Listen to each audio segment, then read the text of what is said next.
조갑제 TV 시청자 여러분 안녕하십니까? 2021년 4월 27일 오전 10시입니다. 문재인 대통령 임기는 이제 12달 정도밖에 남지 않았지만은 이분은 퇴임한 이후에 상당히 오랫동안 살아야 할 사람입니다. 그런데 치명적 실수를 하나 했습니다. 뭐 여러 실수가 많지만 국제적으로 가장 큰 실수는 김정은 눈치를 보면서 김여정 하명법이라고 붙여진 이른바 대북 전단 금지법을 만들어 가지고 북한에 풍선 보내는 사람들을 형사처벌하는 법을 만들었다가 지금 미국을 비롯한 국제사회에서 일대 규탄의 대상이 되고 있습니다.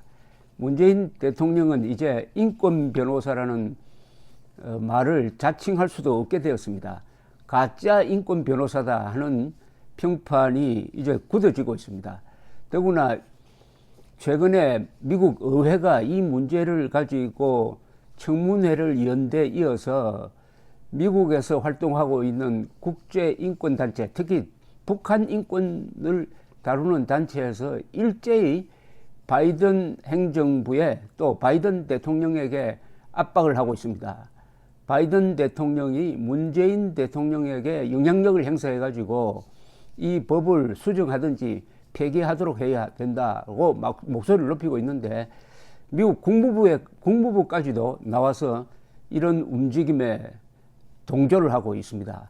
이것은 초유의 사태입니다. 미국 국무부는 상당히 자제하는 편이었는데 바이든 행정부로 바뀌니까 민주당 정부가 옛날부터 국제적으로 인권 문제를 가장 큰 주제로 삼았던 바로 그 전통에 따라서 이제는 대놓고 문재인 정부를 비판을 합니다.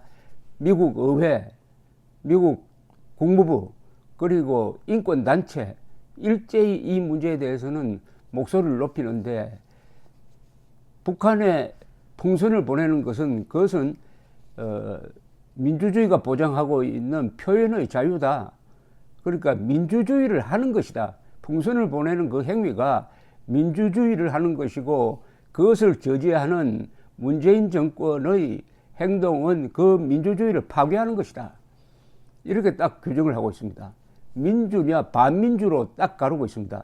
문재인 대통령이 주장하는 민주주의가 뭐냐? 여기에 대해서는 문재인의 민주주의는 그것이 자유민주주의가 아니고 북한식 민주주의다. 즉 공산주의다. 공산주의에 가깝다. 그쪽으로 끌고 가려고 한다는 비판까지 일어나고 있을 정도니까 도저히 문재인 대통령을, 문재인 정권을 변호할 수 있는 논리를 찾아내기 어렵다 이겁니다. 그런 가운데서 5월에 만약 문재인 대통령이 바이든을 만나면 바이든 대통령이 틀림없이 북한 인권 문제를 거론할 것이라고 생각합니다. 여기에 문재인 대통령이 무슨 대답을 할 수 있을까? 대답할 수 없겠죠. 김정은 눈치 보니까. 그럼 퇴임한 이후에 대한민국에서 살 자격이 있느냐? 자격이 있습니까?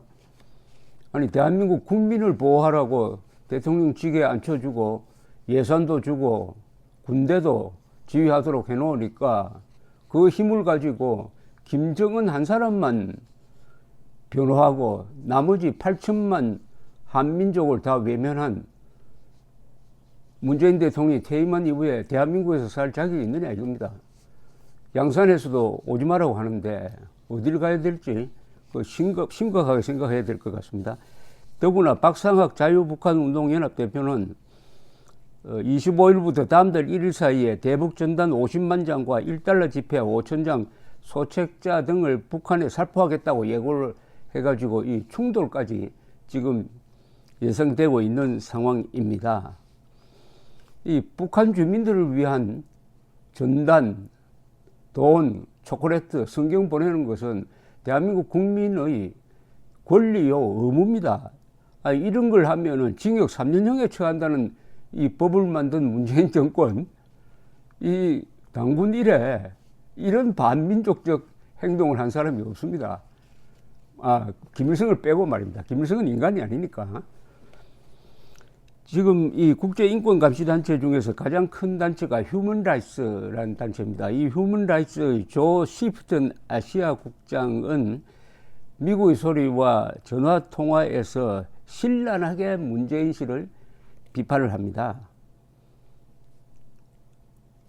우리가 알고 있는 것은 한국인들은 인권법에 따른 언론의 자유와 표현의 자유를 갖고 있고 한국인들의 활동을 통제하려는 한국 정부의 노력은 자국민의 인권을 침해하는 사실이다. 그러니까 문재인 정권이 지금 인권 탄압을 하고 있다는 겁니다. 인권 탄압.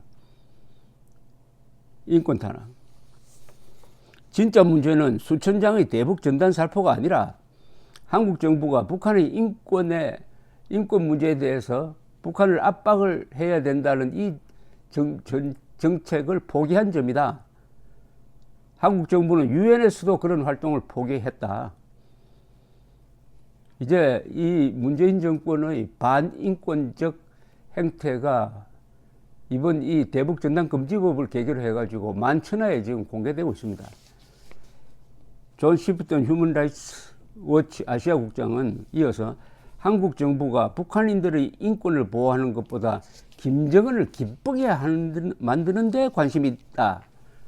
는 점에서 큰 우려를 한다. 이보다 더 큰 치욕적인 논평이 있겠습니까? 이래도 문재인 대통령은 양심의 가책을 받지 않을 가능성이 있습니다. 그것은 왜냐? 그 사람이 가지고 있는 사상이 우리와 다르기 때문입니다. 사상이 무섭습니다. 사상이 바로 가치관입니다. 시프턴 국장은 이어서 우리는 조 바이든 미국 대통령에게 문재인 정부가 이런 접근법으로부터 돌아서서 북한에 더 강경하게 대응하고 북한의 인권 관련 잔혹행위와 범죄를 용납할 수 없다는 입장을 밝히도록 설득해 줄 것을 요청한다고 말했습니다. 바이든 보고 문재인에게 압력을 가하라는 요청을 하고 있습니다. 앞서 휴먼 라이츠 워치는 지난 15일 다른 인권단체 10군데와 함께 바이든 대통령에게 대북 전략을 펼 때 인권 문제를 우선시할 것을 촉구하는 공동서한을 보내기도 했습니다. 한국 정부가 만약 대북 전단 보내는 것을 단속할 경우에는 이것은 미국의 최고 가치에도 도전하는 것으로 간주할 것이다. 뭐 이런 내용이죠. 로버트 킹 전 국무부 북한 인권 특사는 조만간 실행될 전단 살포 계획에 대해서 이는 민주주의 사회에서 사람들이 무엇인가에 반대할 때 하는 행동이다. 한국 정부가 어떤 선택을 해야 하는 상황으로 탈북민들이 북한에 현금과 정보를 날려보내는 것을 한국 경찰이 막는 것은 보기 좋은 모습이 아닐 것이다. 라고 아주 충고를 했습니다. 킹 전 특사는 대북 전단 살포는 민주주의를 행사하는 것이다.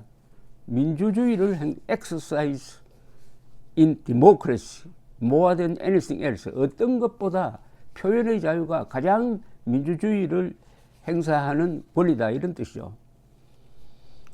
동북아 전문가인 고든창 변호사는 표현의 자유를 지지하고 북한의 인권을 지지하며 대북 전단 살포를 지지한다.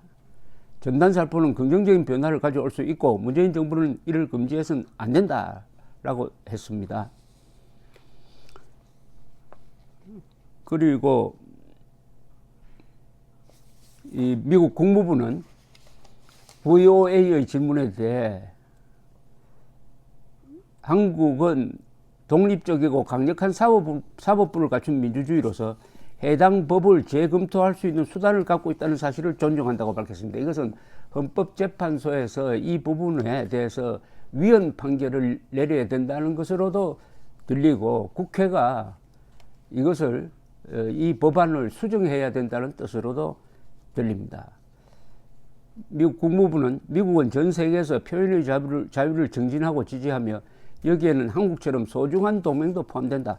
자유로운 대북 정보 유입과 표현의 자유의 중요성에 대한 우리의 강력한 견해를 전달하기 위하여 한국 정부와 밀접하게 접촉해왔다. 그러니까 압력을 넣었다는 겁니다. 압력. 어쩌다가 문재인 정권이 이렇게 초라하게 됐는지, 왜 이런 실수를 했는지 실수가 아니라 김여정이가 신경질을 내니까 즉각 통일부가 나서가지고 김여정 하명법이라는 걸 만들었는데, 권력의 완장을 찾면은 눈에 보이는 게 없다는 건데, 그 완장이라는 게 영원하지 않습니다. 결국 국민이 완장을 채워줍니다. 문재인 정권이 채워준 완장은 거의 국민이 채워준 완장인데, 그 완장 가지고 북한 동포, 탈북자, 이 고통받는 사람들을 보호하는데 그 완장을 쓰고 권력을 쓰고 돈을 쓰라고 해놨더니, 그걸 가지고 민족 반역자 김정은 한 사람 지키기 위해서 대한민국 국격을 망가뜨리고 스스로 자신들도 망신당하고 하는 이런 걸 봅니다. 박근혜 정부 때 통일부가 근사한 성명을 하나 냈습니다. 북한 당국이, 한국 언론이 계속 김정은을 비판을 하니까 한국 언론을 협박을 했습니다. 그러니까 통일부에서 북한에는 한 사람이 존엄이 있지만은 대한민국에는 5천만이 다 존엄이다 라는 성명서를 낸 것이 기억됩니다. 그런 박근혜를 적폐 세력으로 몰았던 문재인 정권이 이제 세계의 적폐 세력으로 몰리고 있습니다. 역사의 쓰레기통을 뒤져가지고 이미 폐기 처분된 계급 투쟁론을 먹다가 보니까 완전히 돌아버렸습니다. 수구 반동 세력이 바로 문재인 정권입니다. 감사합니다.